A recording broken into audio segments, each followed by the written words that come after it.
Je n'étais d'abord avant à féliciter les acteurs de la Renaissance de Langambertine. Bon, vous devez être fiers de cette institution magnifique. Et puis moi-même, j'exerce les fonctions de conseiller scientifique pour le musée au sein d'une bibliothèque. Donc c'est une thématique qui me tient particulièrement à cœur. Et comme l'a bien souligné Jean-François Delmas, à l'origine, ce n'était pas gagné pour vous, ici à Carpentras, mais même pour nous à Paris, tout en étant une grande institution nationale, très riche, bien dotée. Aussi, on a eu des difficultés pour ouvrir ce musée et depuis 1 an et demi, nous avons dépassé 1 million de visiteurs du site Richelieu. Il y a la bibliothèque et le musée. Deuxième point, merci aux organisateurs pour cette invitation. Et puis permettez-moi de commencer mon topo avec un mot personnel. Ma première visite à Langambertine remonte en 2006. L'Italie préparait à l'époque une série de manifestations à l'occasion du 5e centenaire de la mort d'Andrea Mantegna, l'un des plus grands peintres de la Renaissance italienne, et des expositions avaient été organisées à Padoue, à Vérone et à Mantoue. À Mantoue, fief des Gonzague, où Mantegna a œuvré pendant 46 ans, on préparait une exposition dans le château de San Giorgio de Mantoue pour évoquer la célèbre bibliothèque de Gonzague. Et à cette occasion, j'ai étudié et présenté ce manuscrit que vous voyez en haut à droite.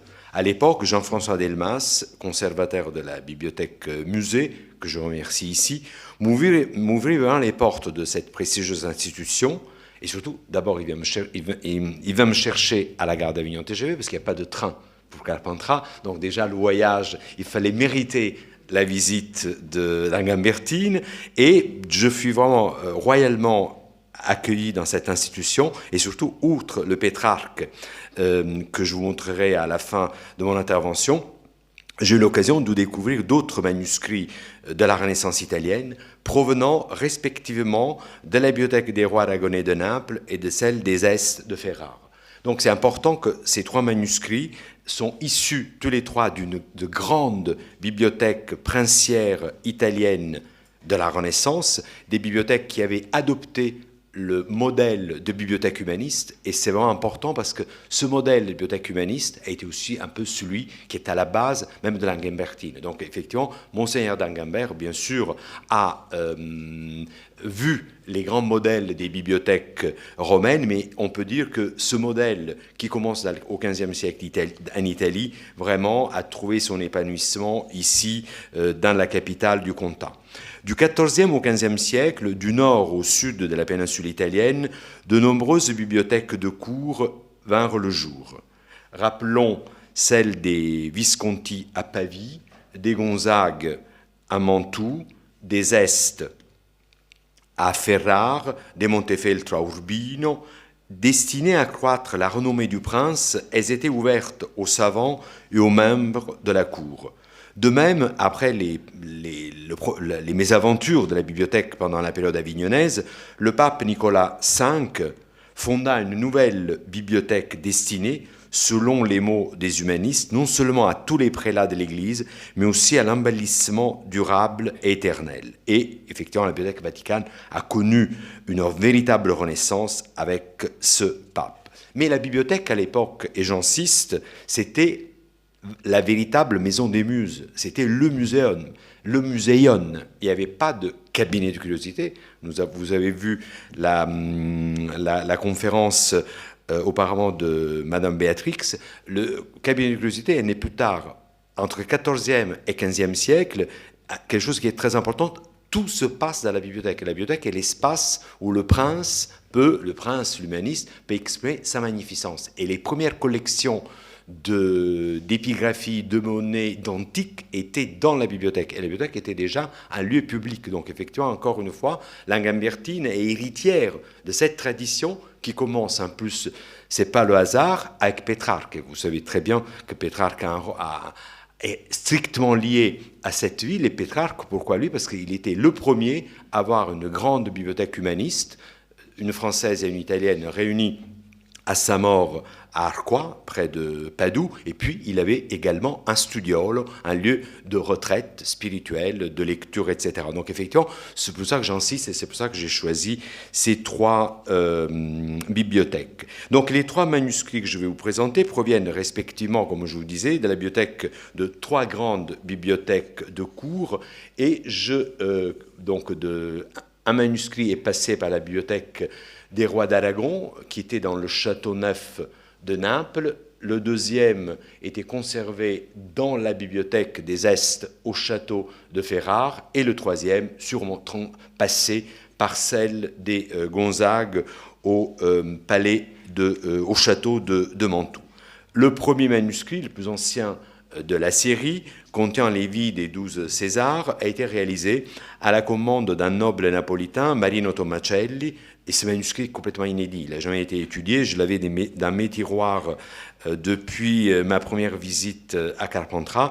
Donc, il est pas dans les circuits des spécialistes du sujet. Donc, les arts m'ont permis d'attribuer, donc de trouver son commanditaire. Marino Tomacelli était un noble humaniste. Il avait étudié à Naples avec Lorenzo Valla, puis il est ami du pape, ambassadeur auprès du pape Nicolas V, un grand ami de Laurent le Magnifique. Donc vous comprenez, ce livre appartient à quelqu'un de premier plan dans la politique italienne de l'époque, et surtout, ce Tomacelli, il a traversé tout le XVe siècle et il ne meurt qu'en 1515. La page de titre présente une frise ornée de rinceaux végétaux que nous appelons bianchi girari, habités de perroquets et de lapins, et le texte est rédigé en littera antiqua, c'est appelé aussi écriture humanistique. Cette écriture qui est utilisée à partir du XVe siècle pour les manuscrits contenant des textes d'auteurs classiques, donc une écriture qui est anti-écriture gothique et beaucoup plus claire, comme vous voyez. Vers 1400, en effet, sous l'instigation d'humanistes tels que Lucio Salutati et Poggio Bracciolini, on commence à utiliser une écriture proche de la minuscule caroline, c'est toujours le suétone de Carpentras, proche de la minuscule caroline, qu'on appelle justement littera antiqua, mais surtout qu'on appelle minuscule humanistique.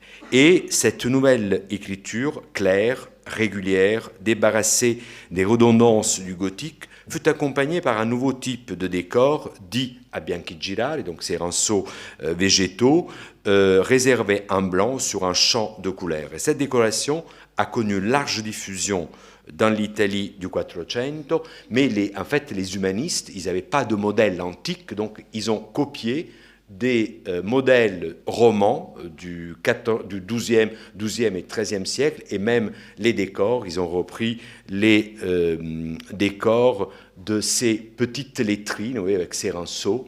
Donc ça, c'est un exemple d'un manuscrit du XIIe siècle, et ça, c'est l'élaboration de ce modèle à la Renaissance. Les scribes ont repris donc l'écriture humanistique et le répertoire à bianchi girari d'origine médiévale réélaboré par les humanistes.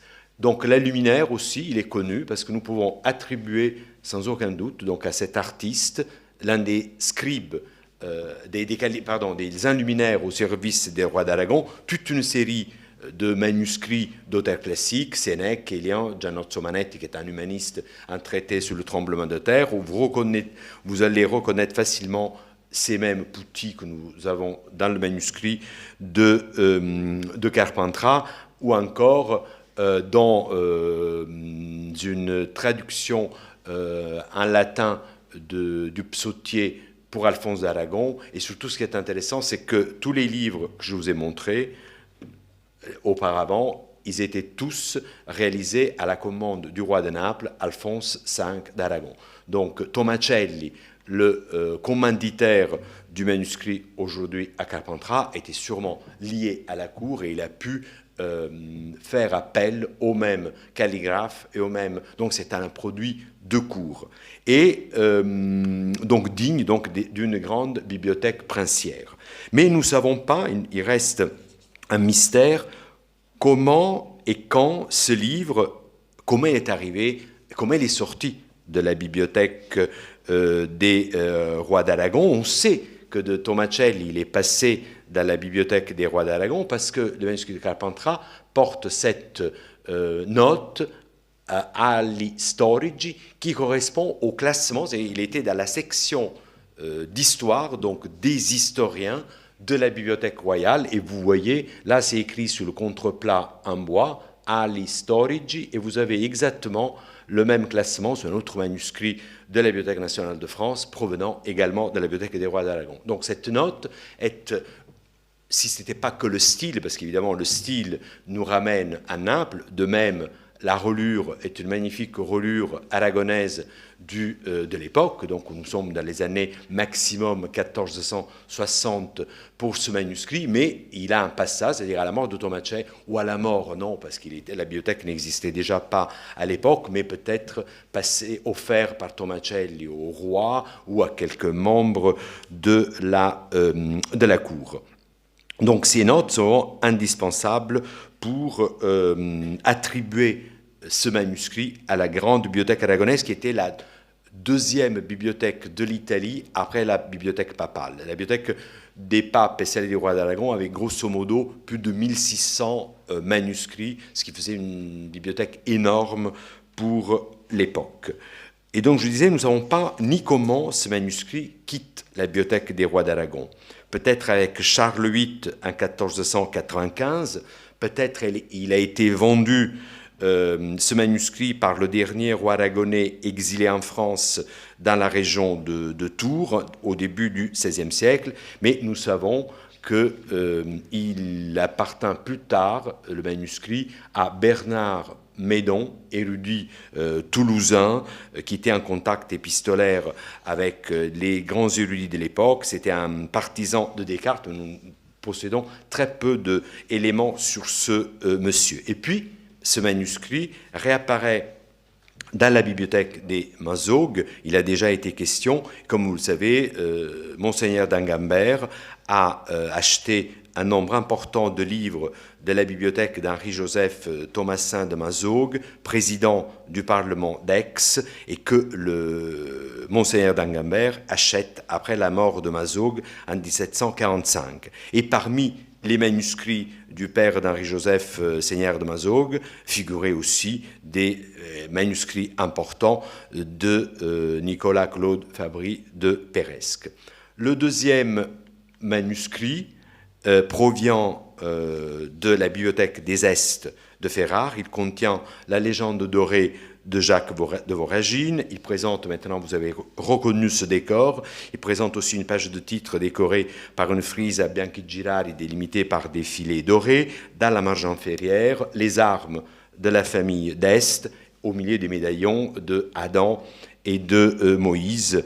Le manuscrit contient donc la légende dorée, un best-seller du Moyen-Âge, parce qu'il contient la vie des saints, et il est une source très importante pour les peintres, parce que à travers ces récits, on peut imaginer des sujets à représenter dans la peinture. Et Adam représente le moment où l'homme s'éloigne de Dieu, et Moïse, celui du début de la rédemption. Il a été réalisé à Ferrare vers 1465, on le sait parce que dans la marge inférieure, vous avez les armes d'Est, d'Hercule. Hercule d'Est a été le marquis de Ferrare, mais il ne devient marquis qu'en 1471, et là vous voyez les armes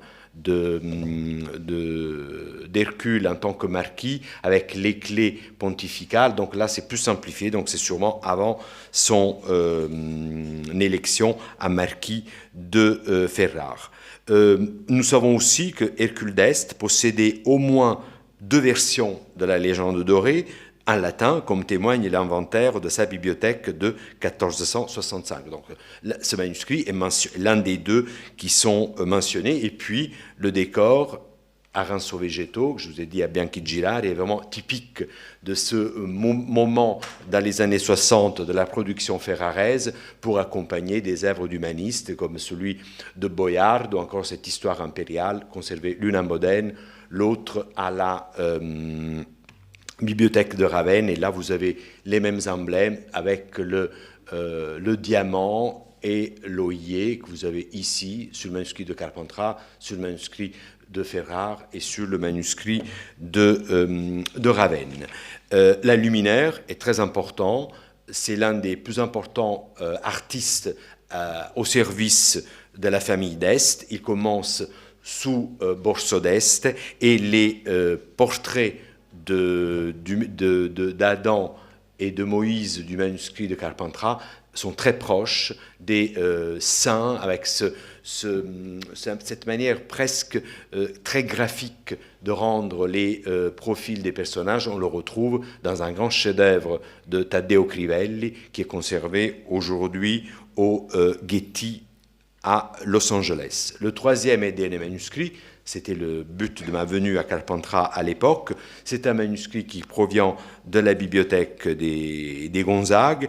Et malheureusement, c'est encore plus difficile parce que chaque membre de la famille Gonzague possédait sa propre bibliothèque. Il y avait une bibliothèque de cours principale, on pourrait dire une sorte de fonds ancien. Et puis, chaque marquis et duc avait une bibliothèque dans son aile du palais ou dans sa résidence. Et simplement, on peut imaginer que ce manuscrit a été vendu avec le lot principal de la bibliothèque des Gonzague à Venise au XVIIIe siècle. Donc, à part ça, on ne peut pas savoir autrement comment il est sorti de la bibliothèque. La page de titre présente un encadrement en forme d'édicule soutenu par deux sphinx et avec deux poutis qui soutiennent les armes Gonzague.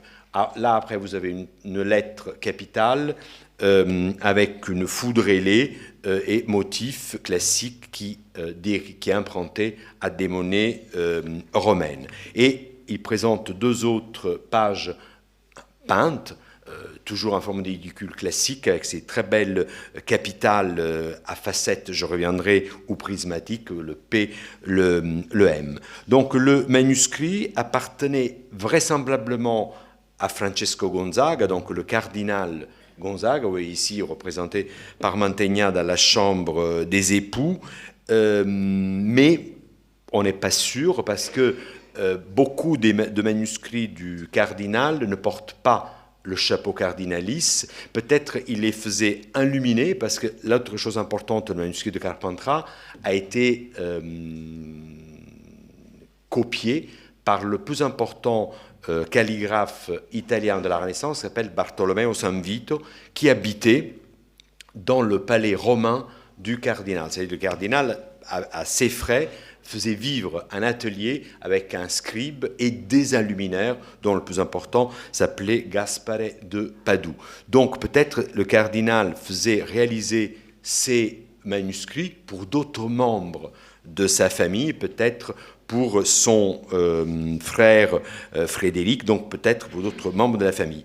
Tandis que le manuscrit de Carpentras est très très proche d'un autre manuscrit contenant un texte de Platon, et du point de vue stylistique et du point de vue artistique, qui, lui, il est mentionné dans l'inventaire après décès du cardinal d'Aragon, du cardinal de Gonzague, pardon.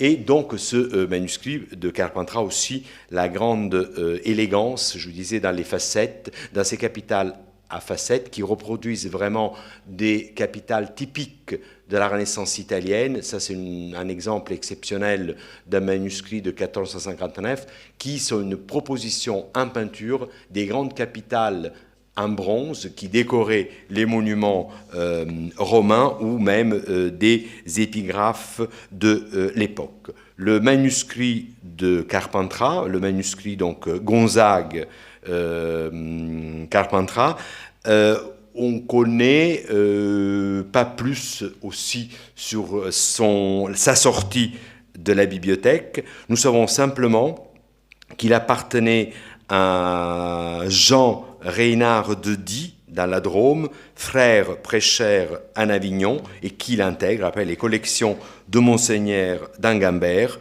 parce que ce manuscrit est mentionné dans le catalogue de l'Angambertine de 1758. Merci pour votre attention.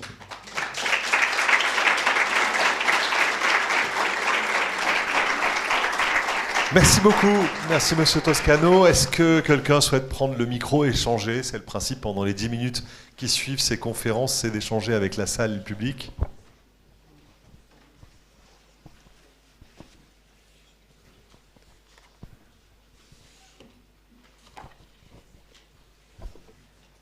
Monsieur, bonjour monsieur. Oui, et merci pour votre présentation. Je voulais vous poser comme question de savoir, à la Renaissance, quel est le pourcentage de production littéraire qui a trait à la religion, et par opposition, qu'est-ce qui n'a pas trait à la religion en termes...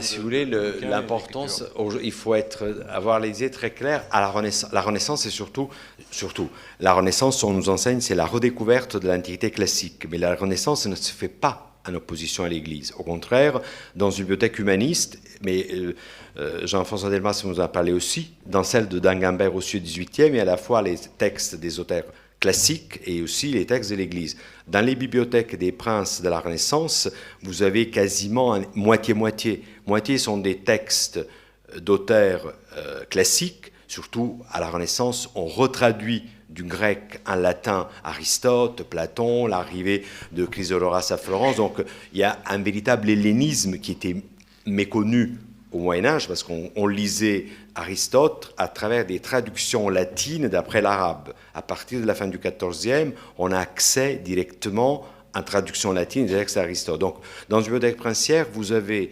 les textes des auteurs classiques, vous avez les pères de l'Église, parce que l'antiquité de l'Église est aussi importante que l'Antiquité classique. Et dans une bibliothèque, le nombre, dans toutes ces bibliothèques que je vous ai mentionnées de l'Italie, de la Renaissance, dans toutes les bibliothèques des seigneurs, il y avait autant de bibles, de textes de pères de l'Église que d'auteurs classiques. Et c'est pour ça que j'ai beaucoup insisté sur le fait que d'Angambert, c'est la conclusion d'un processus qui commence avec Pétrarque. C'est ça aussi, c'est émouvant quand vous y pensez. De Pétrarque à d'Angambert, il y a une sorte de fil conducteur que d'Angambert n'aurait jamais pensé. Je ne sais pas si d'Angambert étudiait Pétrarque et il avait cette conscience de la présence de Pétrarque dans le content. Mais donc c'est vraiment, la bibliothèque de Pétrarque, c'est pareil.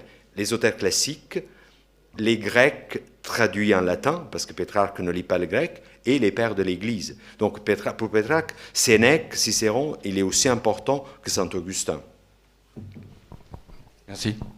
Il reste quelques minutes, si vous voulez. Il reste encore quelques minutes, bien sûr. Il reste encore quelques minutes pour une ou deux questions.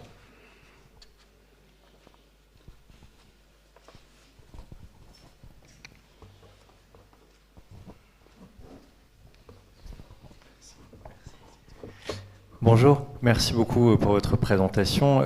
Vous évoquiez la bibliothèque aragonaise à Naples, qui a été quand même un creuset culturel important. Et je me posais des questions sur ce qui a été le destin de cette bibliothèque après, avec les diverses péripéties de l'histoire politique napolitaine. Oui, vous parlez avec le spécialiste du sujet, j'ai consacré ma thèse. Donc, la bibliothèque des rois d'Aragon, je vous disais, c'était la deuxième d'Italie après la bibliothèque pontificale. Mais même, elle arrivait autour de 2000 ouvrages. C'est énorme pour l'époque. Et Charles VIII descend à Naples en 1495 pour récupérer son royaume à cause de l'héritage angevin. Et Charles VIII fait déménager de Naples à Marseille, fait remonter la vallée du Rhône et il fait transférer 1140 livres et manuscrits de Naples à Amboise. Donc vraiment, c'est la bibliothèque de Chaluit, et non seulement parce qu'il fait transférer, il amène avec lui un jardinier, l'architecte des jardins d'Amboise, c'est un moine napolitain qui s'appelle Pacello, il transfère à Amboise également des sculptures. Donc effectivement, la Renaissance aragonaise est vraiment très importante pour le développement de la Renaissance en Val-de-Loire. L'année d'après, quelques années plus tard, fin 1499, donc la bibliothèque aragonaise, un noyau le plus important en nombre, passe à Amboise, et il est aujourd'hui conservé à la Bibliothèque nationale de France, rue de Richelieu, et aussi à la réserve, parce que Chaluit s'empare aussi de 300 incunables transférés de Naples. Ils sont parmi les plus anciens incunables conservés dans les collections royales françaises. La partie de la bibliothèque qui était restée aux mains des Aragons passe à Tours, parce que le dernier souverain aragonais est exilé prisonnier du roi de France, et la bibliothèque est transférée à Tours. Par manque d'argent, le roi est obligé de vendre à Georges d'Amboise, archevêque de Rouen, ministre de Louis XII, 138 manuscrits, et par des biais aussi différents, 60 de ces manuscrits sont à la BNF.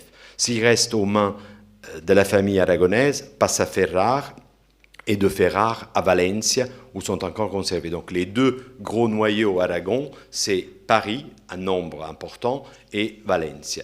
Et Louis XII, il descend à Milan les droits des Valentini Visconti, et la première chose, il fait inventorier la bibliothèque des Visconti du château de Pavie, et il la fait transférer à Blois. Et c'est pour cette raison que les manuscrits de Pétrarque, qui étaient à Pavie, sont aujourd'hui à la Bibliothèque nationale. Donc effectivement, les deux noyaux les plus importants en nombre d'ouvrages de la Bibliothèque royale française au début de la Renaissance sont deux bibliothèques humanistes italiennes.